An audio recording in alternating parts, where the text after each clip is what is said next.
Welcome to the Illuminated Path podcast. I'm your host, Liv, founder of IIN Wellness Collective.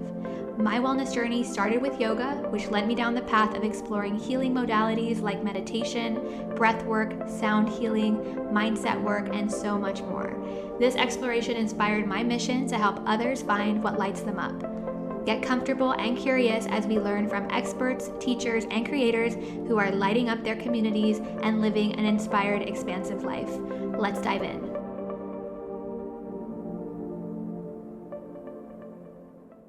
Welcome back to the Illuminated Path podcast. So grateful that you are here. And for those of you who have been listening from the start, or maybe this is the first episode that you're dropping into, a deep, heartfelt sense of gratitude for being here. I have really been so blown away the past few episodes, especially of like people sharing that they're listening and dropping in how it's resonating with them and sharing it with friends and sharing the links and all of that. So as someone that's fairly new to this podcast experience and creating and putting this out to the world, it means the world to have that reflection back. So appreciate everyone that's been listening and sharing and commenting. And I'm really excited to share this conversation. This one in particular, I reached out to Aimee because I wanted to have this conversation on this topic. Today's episode is with Aimee Greenacre, also known as the Greenshaker on Instagram. And she is an expert in cyclical living. And when I really started to dive into cyclical living, connecting to my cycle, hormone health, so many light bulb moments started to come up for me. And I really became so passionate in sharing this piece with my clients and wanting to even just dive deeper into it myself. And so I'm excited to introduce Aimee Greenacre to the podcast today. She is a certified holistic health counselor. She's an intuitive healer, a natural food chef, and a solar nutrition specialist, and of course, a women's transformation coach. So she wears a lot of different hats, all in that realm of holistic health. And her mission is really to educate and empower women to take healing back into their own hands by connecting to their innate wisdom that is stored in their bodies, which we get into so much in this episode throughout our conversation. What I love about Aimee's work is she is integrating her background with a BA in psychology. She also went to IIN, a Holistic Nutrition training, same program that I did, as well as Culinary Chef training. And she also brings in her upbringing in alternative healing modalities to really bridge this gap between ancient spiritual teachings with modern day wisdom, really helping women let go of their past, understand at the root what's going on with their bodies, and ultimately create this empowered, beautiful future. And so in today's episode, we dive into cyclical living. If you're unsure what that even means, don't worry. This is the perfect episode to get a 101 lesson on. If there's anyone in your life that you think would benefit from hearing about hormone health, perhaps maybe struggling with some hormone issues themselves, or if you know someone who's just interested in learning about their cycle, learning how to connect to their bodies, learning about feminine energy, this is the episode for them and for you. So you can drop the link to them, you could share it to them, forward it to them, and keep the comments and the connection happening around this podcast. This is how we spread the word and spread the mission and spread the inspiration. So I'm excited to dive into this episode, welcoming Aimee Greenacre to the podcast. Let's dive in. Welcome to the podcast, Aimee. Hi, thank you so much for having me. And it's a pleasure to meet you kind of in real life. I guess you could call this in real life more than social media. So thank you for having me. Yes. Yeah, it's as close as we can get without us being in the same place. So I would love to kick it off with just hearing a little bit about you, what you're doing, where you started. Let's go ahead and start there. For sure. Golly gosh, I guess you want to know around work-wise, I guess. So working backwards, I am a holistic women's health coach. I've been practicing as a women's health coach probably for the last 5 years. And before that, I also was doing natural food chefing as well. So I trained as a natural food chef.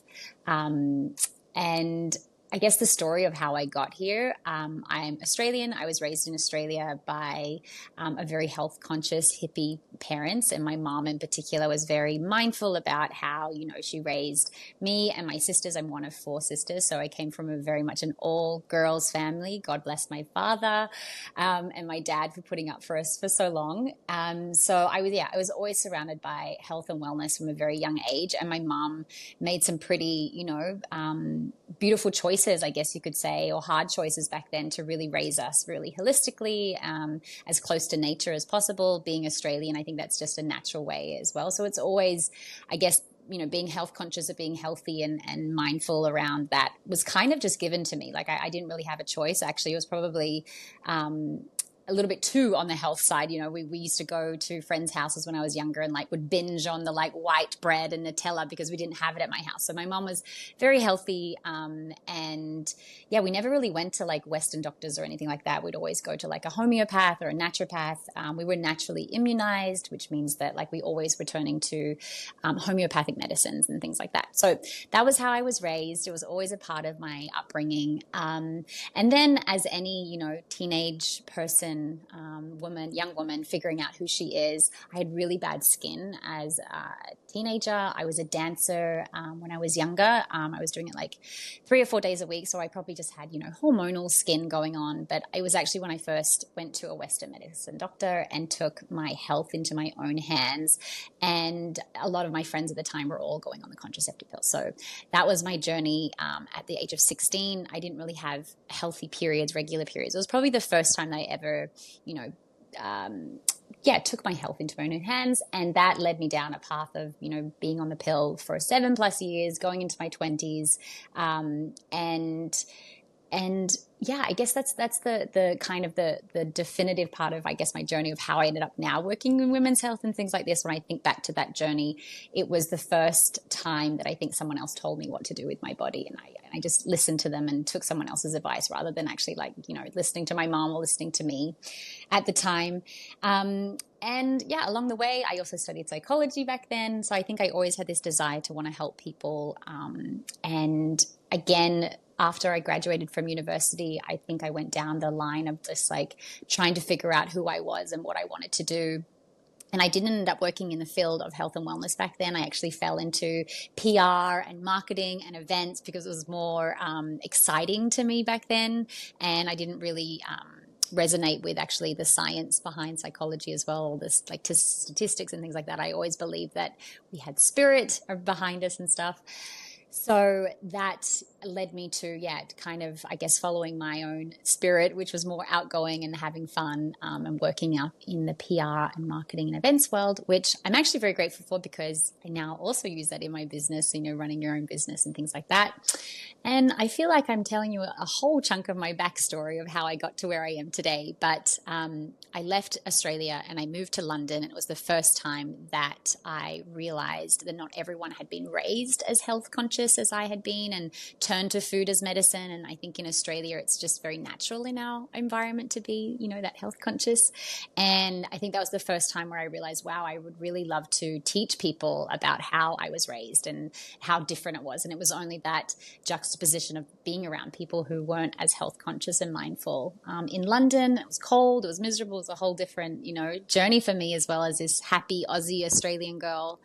And so that's what led me to actually want to study holistic nutrition and teach people about this. And so it was later on in life, I definitely did a career change at the age of 29 to 30 to start studying this. And I'm really grateful that, all the parts that have led me up to be where I am today to get to this work. But yeah, that's kind of the journey of how I got into it. And now I moved to LA to basically launch my career in holistic wellness. And I've been doing it now for over 7 years here.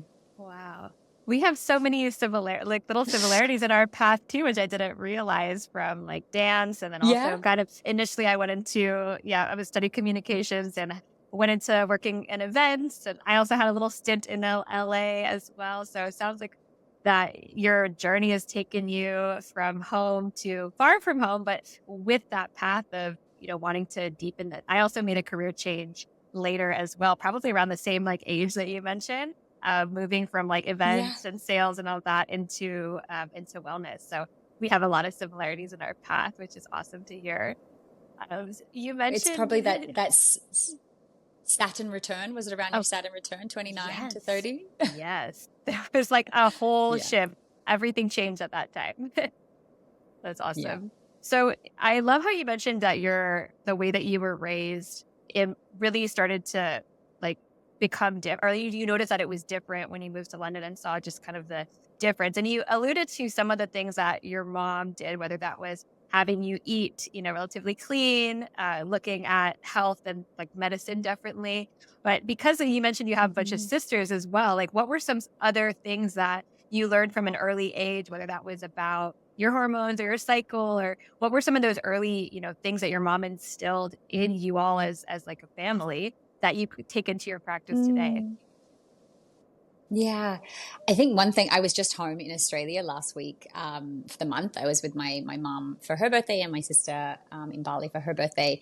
And I think it was coming up to my period just last week, and I was about to travel, and I was like, oh, I'm going to get my period, as we're traveling, as I'm going to be on my long haul flight back. And I was like, oh, that's so annoying. And she stopped me and she's like, don't say that, celebrate it. And I think that's one thing that my mom was really good at. I remember the first day I got my period at school, I was 16. I was very late and I was in dance class at school. And I remember like going to the bathroom and freaking out and like, oh my gosh, it happened, it's here, because so many of my friends had already had it before me. And I remember like asking one of the girls, oh, do you have like a pad? And someone's like, here. And they like passed me a tampon, and I freaked out, not knowing what to do with it.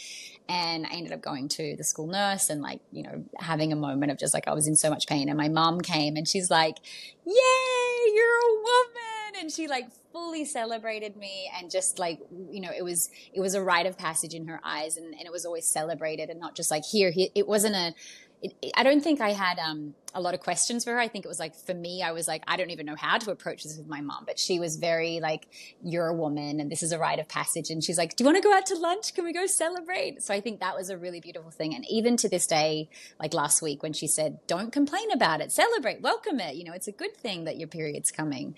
I think she instilled that it's a gift and that it's a positive thing. And even, now the work that I'm doing with women and helping them come home to their own cycles and honoring it and celebrating it as a gift, rather than, treating it as something that should be shamed or something that is inconvenient, But even she was saying that, she's like, I believe that I didn't have any menopausal symptoms because she always welcomed her period. It was never something that was a bad thing. And I think that's, the relationship we have with our bodies and the relationship we have with our period really does dictate whether how we see things, right? It's all perspective. And I think my mom saying that she didn't have any menopausal symptoms, with respect to other elder women who actually, they suffer and they struggle with the change of like becoming, a grandmother or becoming this elder in themselves. So I think that's something beautiful, that when you can see it as a positive. And I think that's something that she definitely, helped me to have that relationship with my period. That's such a beautiful gift, because so much of what we believe about our bodies or food or how we connect to our cycle, like a lot of it comes from what we saw modeled to us, whether that's through our parents or through like just in school as a kid, how other people were relating to their, cycles as well. So what a beautiful gift for your mom to give you, just that mindset of perspective. And so you mentioned Yeah. that you were a chef at some point before you were getting into Mhm. food before you, became a coach. What was that journey like for just having food be a big piece of your wellness journey? For sure. So it was a means to an end. I didn't plan on becoming a chef. It wasn't like a goal of mine to like become a chef or anything like that. I had moved to LA to start my career as a holistic health coach. I just graduated from IIN and I was very excited about it. Yet I was in a huge city where, one, I didn't know many people, and I don't think I had a lot of experience or confidence in myself to really step into like being a full-time coach. I also felt like, who am I like to do that, And I was definitely definitely, a little bit scared. So I ended up going back into work that I always knew, which was marketing, but I was marketing health and wellness brands. I was actually I give so much credit to my friend's company. It was like this adaptogen company, and I was doing all of these tastings at like Air One and talks at Soho House. So I was still doing marketing and events stuff. And through that, we actually met this incredible chef who was he formulated one of the tonics that we were, promoting. And he was a really great guy. He lived in Venice, and he was starting a cooking school. And he's like, hey, I would love to chat to you about maybe doing marketing and helping me market my cooking school. Would you be open to doing that? And he was really great. He was one of my key connectors as well, like who introduced me to a bunch of people in Venice as well, where I still live. And he was like, what I can do is, why don't you take the cooking course, which was all in Solar Nutrition. It was called Soul Culinary. And Solar Nutrition is all about eating foods with the chronobiology of nature. So syncing with the circadian rhythm of Mother Nature's energy. Sunlight obviously grows food. So we need to eat foods that have sunlight's energy, morning foods, daytime foods, nighttime foods. And it was all to really honor the lymphatic system and the detoxification pathways. So it was a natural foods cooking school, and he had learned from all of these incredible naturopathic doctors. Dr. Robert Morse was one of his teachers. He went to Hippocrates Training Institute. He did Matthew Kenny's Raw Cooking School and IIN as well. He also did the coaching certification. Anyway, he kind of brought all of those teachers and elements into a cooking school and teaching people how to actually cook naturally and, again, solar nutrition wise. So I ended up taking the course, and I think, again, being Australian, being a natural, like we're always cooking. My family were always cooking. When I lived in London, my ex-boyfriend, he worked in finance, so we got taken to all the fine dining, incredible culinary experiences in London. So I think I've just always been around food, especially working in marketing events. It's always like there's catering, there's chefs, we're always working in that field. So for me, cooking was something that I think I've always just naturally been good at and enjoyed and loved. So when I graduated from his cooking class and things like this, he's like, would you like to take on some of my old cooking clients? Because he's like, I don't want to continue down this path right now. I want to focus on building out the school. And I was like, sure. And I honestly, I was only working part-time for my other friend's brand. So it was genuinely a means to an end. And I fell into it. My first ever chef job was for Channing Tatum. It was like a 2-week delivery service. And holy wow, it was such an experience. I was winging it. I was cooking. I was living in a friend's house at the time. I took over the entire kitchen. I was up till 3 a.m. doing it. It was such a learning process for me, because being a chef is it's pretty intense. It's very intense, to be honest. And when you're at the beginning and you're not working in a kitchen where you have a team around you, it's a lot on your own. And so I was thrown in the deep end, and I swam. I obviously figured it out, and Nico just kept sending me clients. And eventually I kind of brought in my events skills in as well, and started my own catering company on the side, which is like conscious catering. So I was doing like fun events and then full-time clients during the week. And I fell into it. I ended up getting referred out. And the beautiful part was I actually started to not only be a chef, but I was teaching them along the way. So the clients would always be, I was only hired for anybody who had serious illnesses in their body and they needed to heal their body via food. So I was bringing in my coaching part to it as well. So it was a beautiful intersect and a stepping stone, I think, for me to work with clients, build the confidence. I started seeing coaching clients on the side as well while I was cooking, and it naturally progressed where I had a really, really successful catering company called Conscious Catering, where I'd get booked for retreats and events and stuff like that. And through that work, I actually ended up cooking for a women's retreat group called La Luna, which is one of my dear friends who I knew from Australia. And she invited me in to be a practitioner and a teacher. So I got to go in and teach the women how to heal their body with food. And I was the chef. So I was cooking, for the retreats, and it was really beautiful. And I think that journey for me was actually what led me to realize how much I was in my masculine with this, always up until this point, how much I was trying to be on and controlling. And the energy of these retreats were just so about embodying the feminine and softening and letting go of all the masks and the responsibilities and the hustle culture that we, carried. And through these experiences, I was a teacher there, so I got to lead other women through their own softening, and through the process, I also was realizing, wow, I'm such a like controlling, demanding, busy woman in the kitchen, and I was like, I don't want to be this way. So I cooking through that journey was actually what led me to work more and more with women. So I ended up getting more coaching clients through that. So that's how I started working more with women, was through cooking for them. And so all these women were turning to me to heal me, teach me what to eat. How do I heal my body, and how do I lose weight, and how do I heal the blockages going on in my life? And so I was working with them on the food aspect, and it got to a point where I was like, as a coach, it's so much more than just one area. There's so many different areas that really bring about why a person isn't well. And through my own personal journey as well, it's where I actually also burnt out and realized that like cooking and chefing was one way of being successful, but it wasn't in alignment to, I think, what I always knew that I wanted to do, which was teaching and psychology and educating people, and holding space for people. I think that was always what I knew I wanted to do, but didn't. It took me a while to get there, to figure it out. Yeah. Yeah, I love how totally sums it up when you say it's a means to an end, but it also sounds like it taught you, like it was such an eye opener. I imagine, I host retreats all the time, and the food is such a big piece of it. And I imagine if you're there and you're a practitioner and you're a chef, like it's hard to not also like retreat yourself into the experience too, right? And be a guest and like soak in all of the feminine energy and just like nourishment that's happening too. So I'm sure that experience of like, I'm going to, start to go to these retreats, like looking back, I could see how that is such a big turning point in like just realizing what you're meant to do post chefing.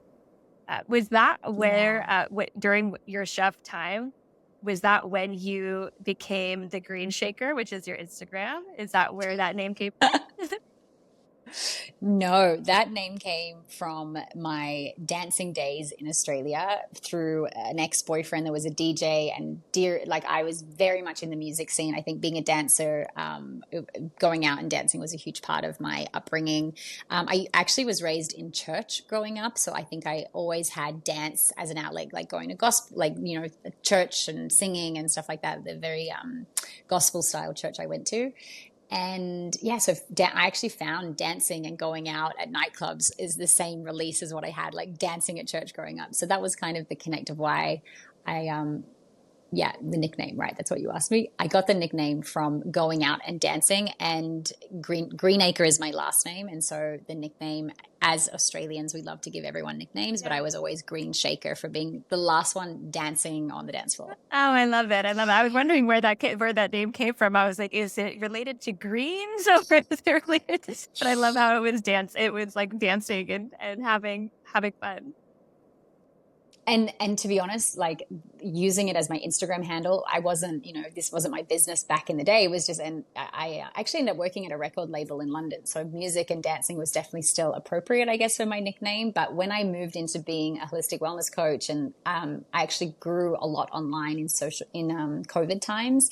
And I think I was always like preaching about matcha, and I started a hiking group, and people think it's about like salads and greens and nature and matcha, but it actually has nothing to do with that. It has everything to do with me being a dancer, which I think is also something that's quite beautiful, because that's become full circle in my life now. And I've been using dance and, as an emotional release therapy for myself personally last year, and also teaching other women how to, embrace their emotions and their hormones and everything that they're going through dance as an outlet. So it's kind of come full circle that dance has always been a huge part of who I am. My nickname from, way back when to even now, I feel like it's actually come full circle, which I think it's really beautiful. I thought about changing my Instagram name so many times. I'm like, I should change it to like a serious business name, my personal name, but it works for whatever reason. It still works. I love that. So you mentioned that you went to IIN. I actually went to IIN as well. And when I went through it, I started to realize like, wow, so many people have gone through IIN in some capacity. And for me, I did it, before I launched my, my business, before I moved back home to Guam. I was living in Amsterdam before this. So I was doing the program while I was in Amsterdam. And when I graduated from it, I was like, I didn't quite feel ready to coach, but I knew I wanted to share. But there were so many like little pieces of the program Mm, that I connected to, like hormone health being one of them, gut health being one of them, superfoods. Like, and what I love about the program, and it was so broad that it's like pick and choose what you want to take with it, right? So when you were going through your certification and through the program, were there parts of the program that stood out to you that you're like, oh, I really want to dive deeper here, or this is an interesting diet that I want to learn more about? Like, what was your experience with it? mm.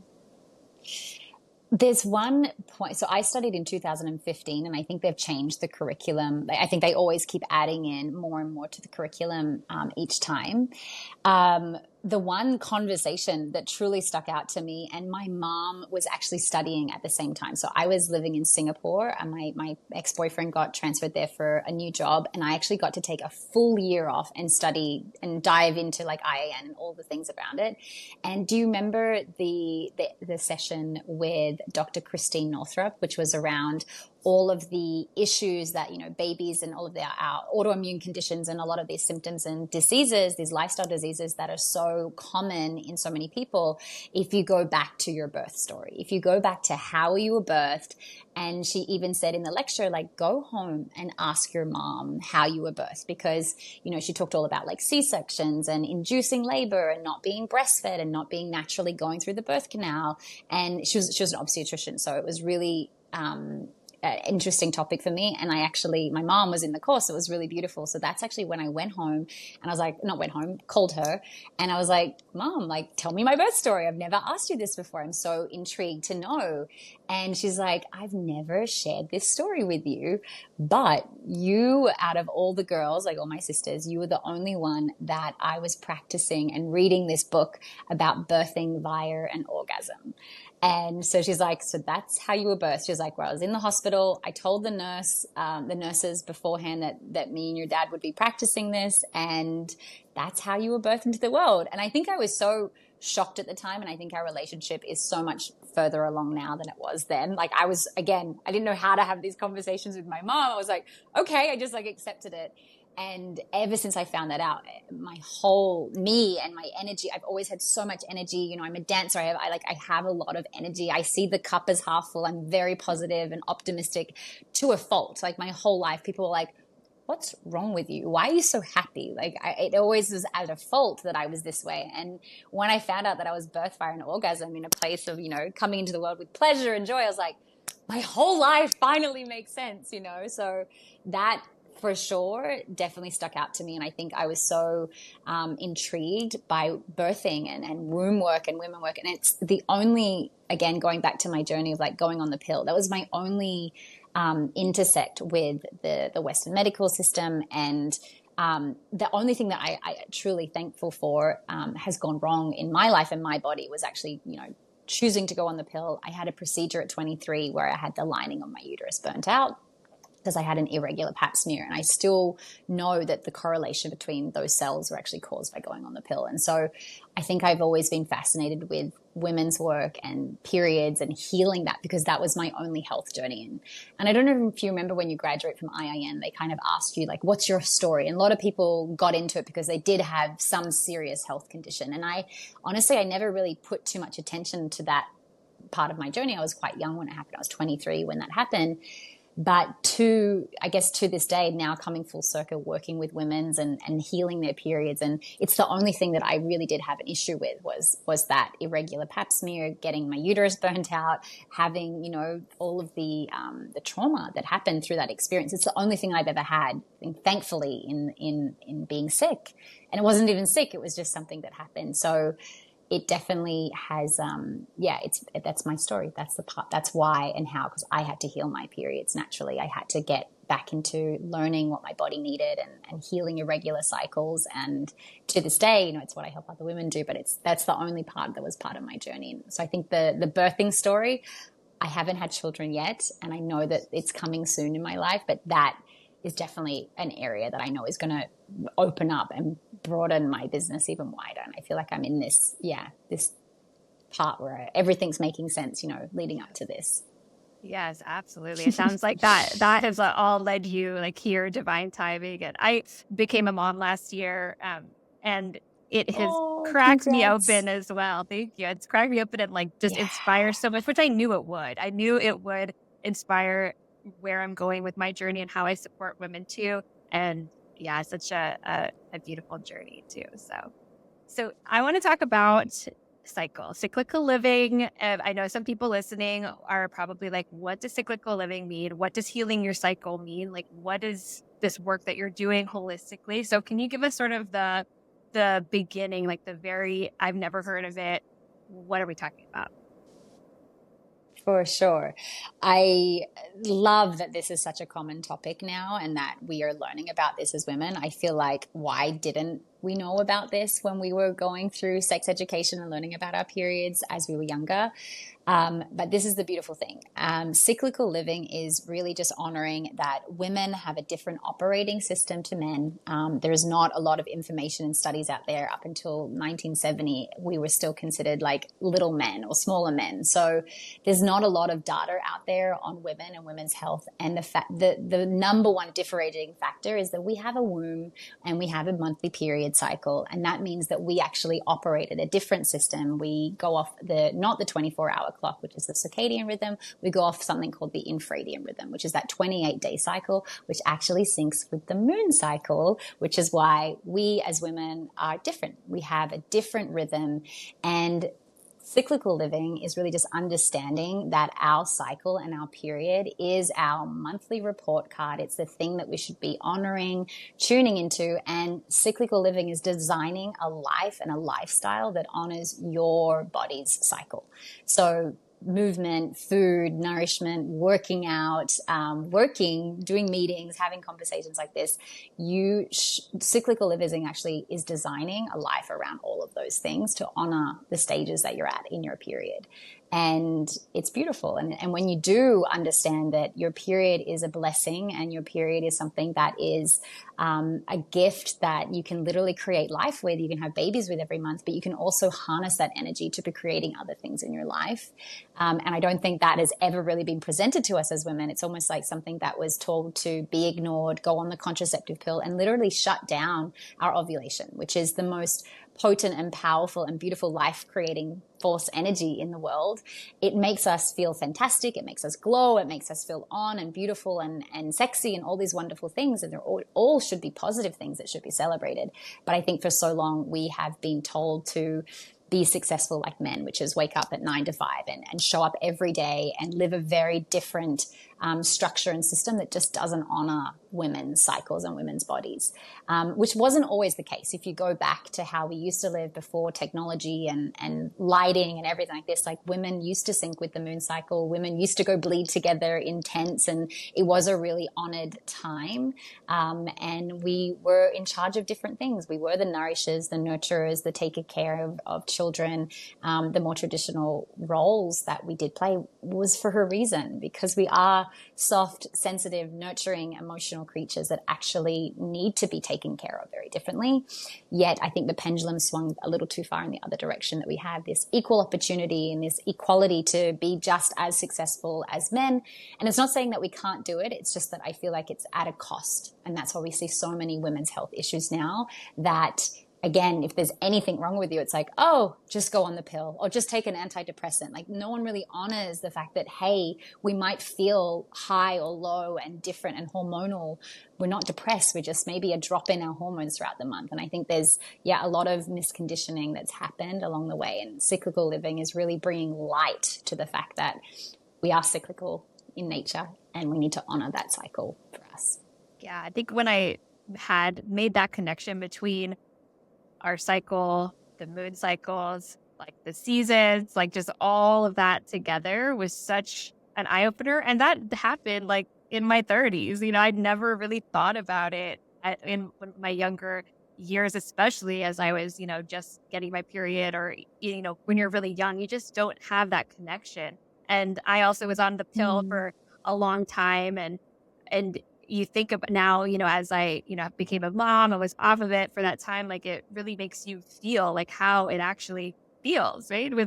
Without being on the pill or without being on, something else. So that was super eye opening to experience, like in my 30s, right? And being like, wow, our cycle is so powerful. And it's such an eye opener. So for those people who are listening who are like, okay, what are the different parts, who might not even know like there are different phases in your cycle and like there are different things you can do, Mm-hmm. movement, eating, energy.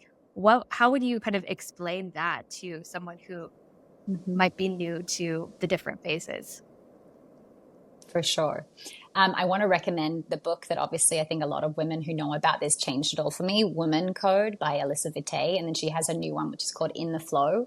Both great books to start at if you really want to dive into this work. And I think she really has led the way in this field. But again, this goes back to ancient knowledge and ancient wisdom. There's a lot of information out there on it, but I really want to give credit to her for teaching me about this as well. Same as you, in my 30s, I learned about this. No one taught me this earlier. So as a woman, we have 4 inner seasons or 4 phases of your cycle within 28 days to 32, 35 days, if some people have a longer period, cycle length. And the first day of your period is obviously the day that you start bleeding. So that's menstruation. I also like to call it your inner winter. And the reason why I like to relate it to seasons is because you should be acting like you're in your winter. It's cold. Like imagine that it's cold and snowing. There's nothing else you do, and you need to stay indoors and just be still. Hibernation, going inwards, eating really warm foods, and really not doing much. Resting. Hibernation is really why it's really beautiful to relate that menstruation period to winter. And it's also a time where we're cleansing. We're literally shedding all of the lining of our uterus, and it takes a lot of energy from our body as well. So the reason why you're tired and moody and don't really feel like it is because your body is actually doing a really big process right now of shedding and cleansing. And it's actually a gift. We get to cleanse every month as women. Any toxins that you're holding in your body, any energy, emotions that you're holding on to as well. If you had partners in sexual contact with people, you're shedding all of their energy too. We take a lot of our partner's energy on in our womb as well. So it's what a gift that we get to do. Men don't get to do this every month. We do as women. We get to cleanse and get rid of and start again. So that's menstruation. That's the first day of your period. Then from day 1 to 7 is usually your follicular phase. Now this is your inner spring. And your inner springtime is when you can imagine springtime. Things are starting to bloom again. We're starting to feel good again. It's when our FSH is released, which is our follicular stimulating hormone. And that's where our hair follicles on our ovaries start to get prepared to release an egg. So you want to, it's like slowly, it's gentle, it's still a little chilly outside. You're not like fully back to your, full expression of yourself. It's still, taking off the layers from winter, finding your energy again. Your hormones are starting to increase again. So you're starting to feel a little increase in your energy. And that's your follicular stage. Then they say it's from like 7 to 14, but really it's only one day that we actually ovulate where the egg is released. And it's usually around day 14, depending on your cycle. It could be a little bit later if you have a longer cycle.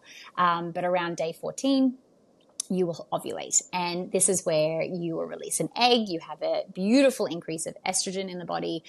Your hair, your skin, everything's going to be glowing, and you're going to feel like you're in your inner summer. So ovulation is the peak of our cycle. If we're looking at a graph, it goes up. It's the peak. It's when we have all of the hormones there ready to produce an egg.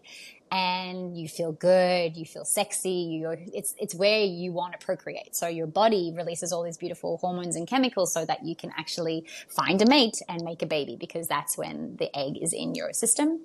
It can survive in your fallopian tubes for up to 5 to 6 days. That's why they say ovulation is like a week period, but it's actually only one day. It's like, that's how special and miraculous it is to fall pregnant.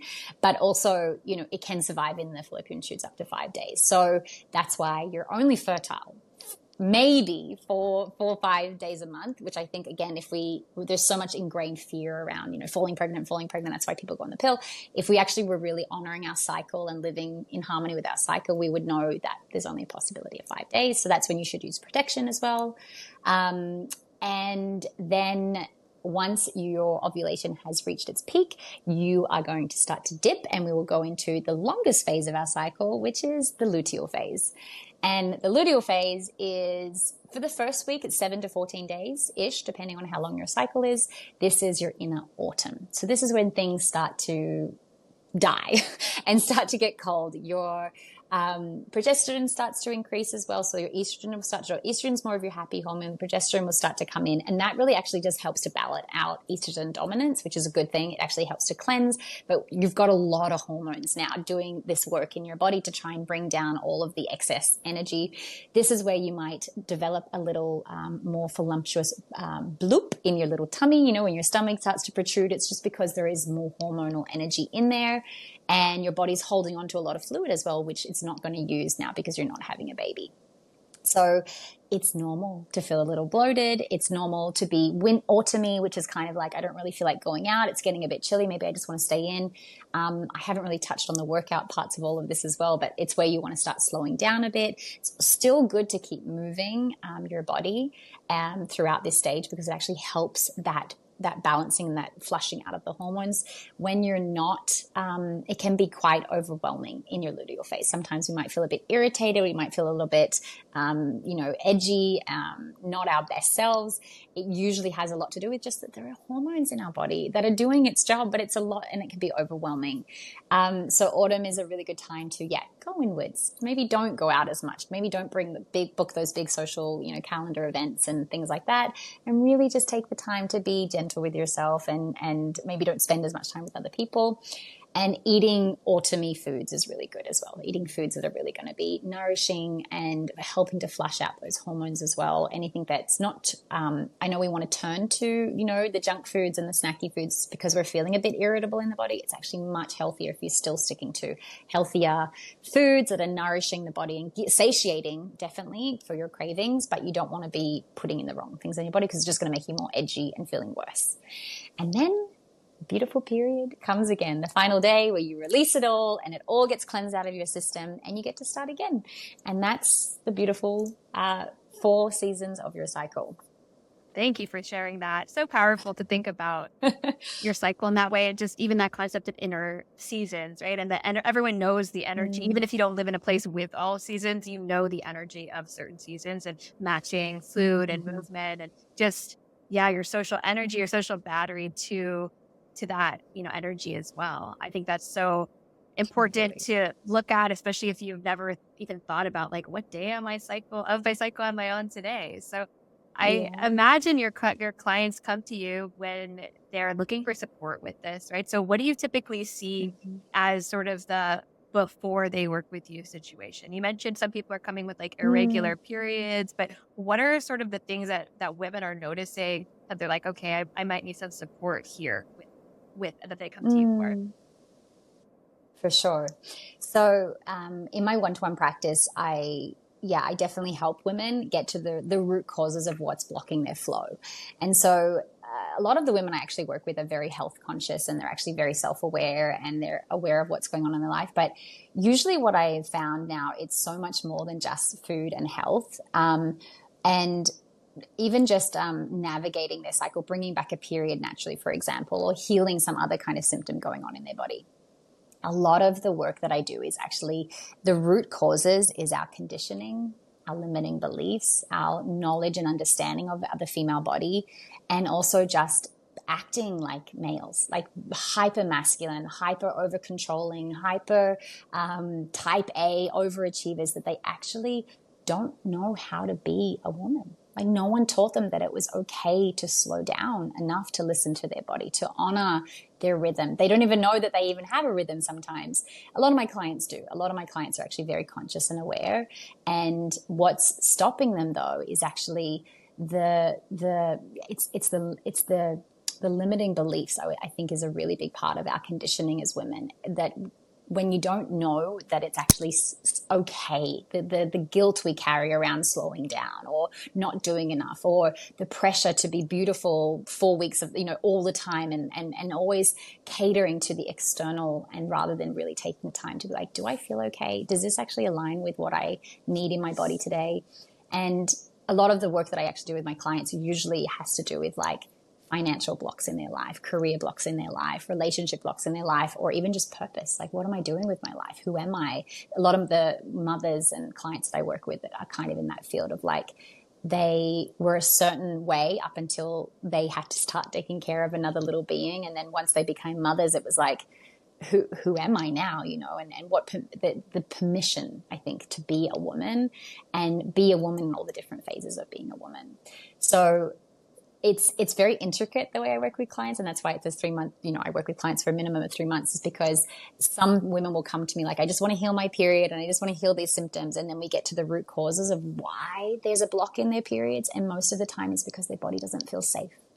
And safety is so important for women to know how to create it for themselves. And a lot of the time we're living in this parasympathetic fight or flight, always on, go, go, go, hypermasculine way of being, which is just, that's all we're taught. We're not taught that there's another way where we can actually slow down, still make money, still be successful, still be, but showing up that really honors what it is to be a woman.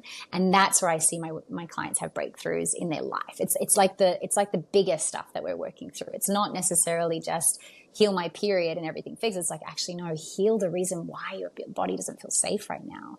And then it opens up the doors for them to realize who they are and what they truly want and how to step authentically into this soft, feminine, relaxed woman, which actually is the most powerful place for a woman to be. Because when a woman is relaxed and soft, not only does her body function at its highest potential, she feels like she can take on the world. She's empowered. It's like such a strong energy. With that energy, it's mother energy, right? You can literally be on no sleep and take on the world. Like, that is the power of being a woman. And when you're not creating babies or being a mother, how can you harness that energy of creativity and purpose and nourishment and nurturing in the world? And it doesn't necessarily have to be your career. It can be in relationships. It can be in the arts and the beautiful healing things you bring to the world. That's the true gift, I think, of what women are here to do on earth. But we've been taught that it has to look and be a certain way. And I think we're actually shutting down the female body. And that's where all these health issues are coming from. So when I get to the root causes for my clients, it's not that far. I was going to say it's all different, but really at the crux of it all is just that our conditioning has taught us that it's not safe to be a woman, that we have to really turn off all of those things that make us innately a woman, and be hyper, masculine, I guess. And again, I definitely attract in that kind of woman, a woman who's kind of, what does it mean to be a woman?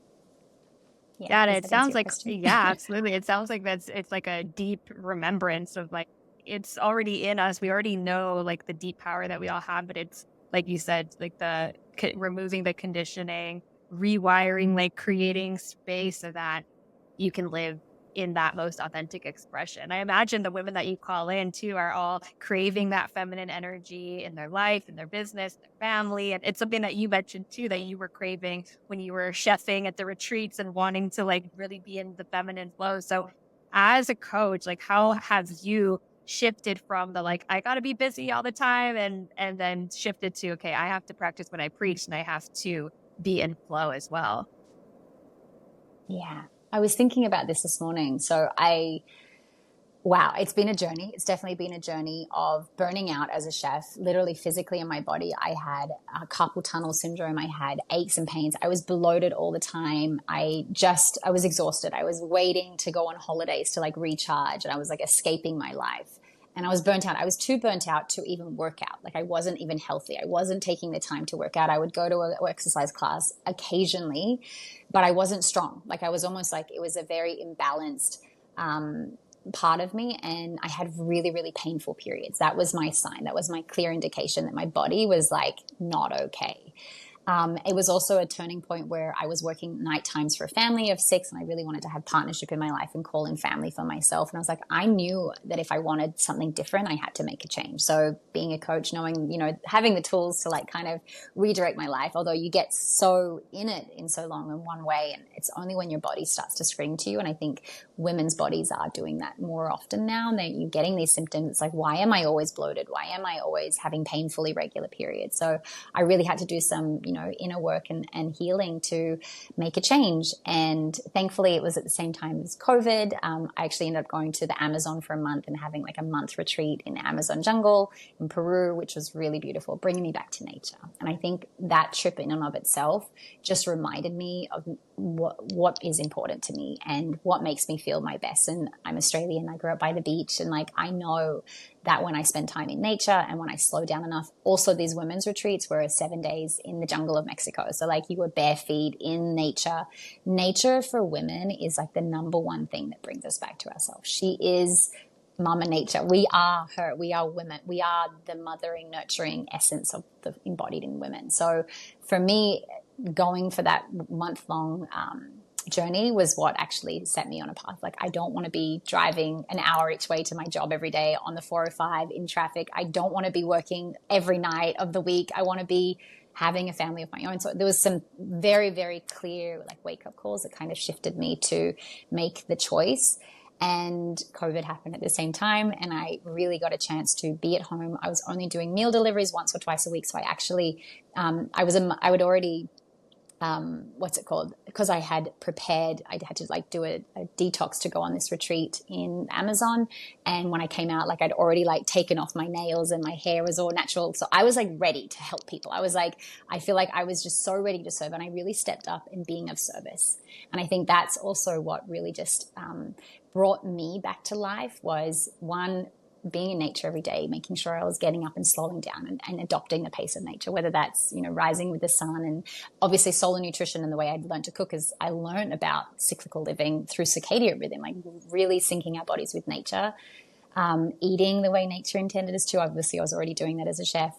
But I think having that sense of like purpose and having a sense of passion and what lights you up and what really like being in service to others, whether that's your job or not, but giving and without expecting anything in return, like being of service is this beautiful, it's the same as how Mother Nature works. She gives without expecting anything in return. This reciprocity with others really was the thing that like, this is what I'm meant to be doing. I'm meant to be teaching. I'm meant to be educating. I'm meant to be helping other women also heal from being in there, you know, burning out and having their bodies breaking down on them. There has to be another way. And because I was just living in my truth by cooking at home all the time, teaching other people how to cook at home and just I was just being of service. Work started to flow, like opportunities started to flow, things started to flow my way. I was still doing the retreats and still doing catering events and stuff like that. I didn't fully step away from cooking until I got an opportunity to move to Ibiza and grow my own food on this farm project with some friends, which was incredible. And that was where I got the reset that I needed. I was fully living in harmony with nature, barefoot in Ibiza, eating food from the land. I was like, this is it. I have healed, you know, all my symptoms went away and I really felt myself come back to who I really was. And when I came back to LA, I was like, I drew a line in the sand of like, I'm not cooking anymore. I'm only going to be working with women. And thankfully I still had the women's retreats work that I had, you know, clients already naturally coming in. And I really got to step into this new chapter of me, which I think has really just helped so many other women now because of the authenticity and the healing journey. Like you attract in people who have gone through something similar to yourself. So I had to go through that journey to get to where I am today. And I'm still learning and I'm still growing and I'm still changing. And, you know, as we do, you know, I can't wait for motherhood. And I know that chapter is going to birth a whole new, you know, era of my business and stuff as well. I birthed my first course last year as well, how to teach women how to do this, like nourishing your flow. And flow to me, obviously as a coach, is about having momentum and a sense of purpose and passion in your life and being of service. That's a big undertone. But also remembering that, you know, as a woman, it's about being soft and playful and having pleasure and really remembering that pleasure should be our birthright and it doesn't have to be hard and challenging. And so I birthed my course last year, which is kind of like birthing something, to teach women about this, you know, in my first program. And now I'm just like love learning more and more about this and teaching more women. So yeah. Beautiful. I can That's feel the energy from like all of the stories that you just shared about your path to now and what inspired you and living in harmony and being one with nature. Like that's the power of going on, you know, trips or retreats or just like even just having space in your weekend at home, right? Just having that spaciousness can bring so much clarity and purpose. And it's such a good reminder to everyone that might be kind of in that super masculine, like, let's go, hustle, hustle. Like, you know, this is your reminder to create some space and to slow down. And so Totally. I wanted to ask you two last questions as we finish up our interview. I could talk to you all day. I have so many questions. But for those people who might be listening who are like, I don't even know where to begin. I know you mentioned the two books, Woman Code and In the Flow. I personally use the Flow app to, check my cycle. But are there any tools, books, resources that you recommend for someone that's like, I just want to learn about this. Like, I'm just putting my toe in. Okay, for cycle syncing, you mean, or like Yeah. becoming a woman in general and feminine energy? Both. All of it. Yeah. Yeah. I think the most important thing that you can do, and I feel like rather than seeking outside of yourself for the answers, which I think we tend to do as women, always comparing and looking for the answers outside of ourselves, I would really encourage you to do this one little ritual, which is just like first thing when you wake up in the morning, like putting a hand on your heart and your hand on your womb before you get up, before you rush out and turn to the world to like tell you what to do and who to be and what you have to do. Tuning in and just asking yourself, like, how are you today? And how am I feeling? Like, what's going on in my body? If you can, the more you do this, tuning into like, where am I at in my cycle? What does my body need today with regards to food and movement? And before you just rush into habit and behaviors that are so programmed in us just because it's what you know, why don't you ask your body for guidance? Like tuning in to the intuition and the wisdom that resides in you. As you mentioned before, like, it exists in you. The answers you're seeking are already inside of you because no one is living in your body but you. No doctor can even tell you what's going on in your body when you lose a period or you can't fall pregnant. That's up to you to take the time to slow down, tune out everyone else, and really start listening to your own body and asking it for guidance and asking it to tell you, what do I need today? What do I feel? Do I feel dehydrated? Do I feel tired? Do I need to eat more greens today? Do I need to maybe not have a coffee this morning? Do I need to maybe cancel that HIIT class and do some stretching at home? Do I need to sit down and journal? Am I thinking about something? Am I anxious? Obviously I'm sharing a lot of tools that I give my clients as well, the next steps to that, but like it starts with listening. It starts with listening and trusting your body. And you can read all the books and you can do all the practices and they help. They definitely help. If you want to learn and grow, like go for it. But the most important thing is like there is no one in the world like you. No one has done what you have done. No one is going to do what you're going to do that day. So you are the one that needs to dictate what you need, how to take care of yourself and really nurture and nourish that feminine essence. And the more that you do that, the more that the female body feels safe. And when the female feels safe, everything flows. Your hair, your skin, everything that you're worrying about, your bloating, all of the stuff that we suffer with as women, these are just indications that you're not in flow. So if you want to create flow in your life, bring back that trust and safety and certainty that I got you. You are safe. And when your body feels safe, you're able to move through life more freely. And that's really what I describe as like being in flow. And that's why I teach about being in flow. It's honoring your flow, but there is nobody else like you. So really, really listen to yourself first and foremost and stop listening to everybody else. Beautiful, beautiful. All right, our final question for today is something I'm closing up all my interviews with for every conversation. So I would love to know what is lighting you up these days? Golly gosh, what is lighting me up? I just came back from a month in Australia and Bali in nature, and the sun is shining here back in LA, and it's coming out of like winter into this like springtime. And so I'm really just grateful for seasons and like appreciating the seasons and eating my lunch outside and really just bringing in that simple practice of gratitude for nature, honestly, but like the seasonality that's happening, the shifts and changes. I'm also going through a lot of personal shifts and changes in my life right now. So I think honoring the season that I'm in by just bringing gratitude to like that everything changes. There's always change happening in a life, and how do we just like honor that seasonal change? But sunshine for me literally is the thing that lights me up every day. So I'm making a conscious effort to like eat my lunch outside, sit outside in the morning sun, and carving out time for sunshine. Beautiful. That's awesome. That's a good reminder. Like the spring, even we don't have, spring changes here in Guam, but I definitely feel the spring energy of like the equinox coming on, and just like I feel that regardless of if you see, things blooming outside, it's like just that overall energy. So such a good reminder. I hope you're enjoying all that sunshine in LA too. Thank you so much for making the time. It was so great to connect with you in person as close as we can get. And again, thank you. I hope to Yes. connect with you again soon. Thanks for listening. If you liked this episode, please rate and review, and don't forget to subscribe. Learn more at innowellnesscollective.com and connect with us on Instagram at innowellnesscollective.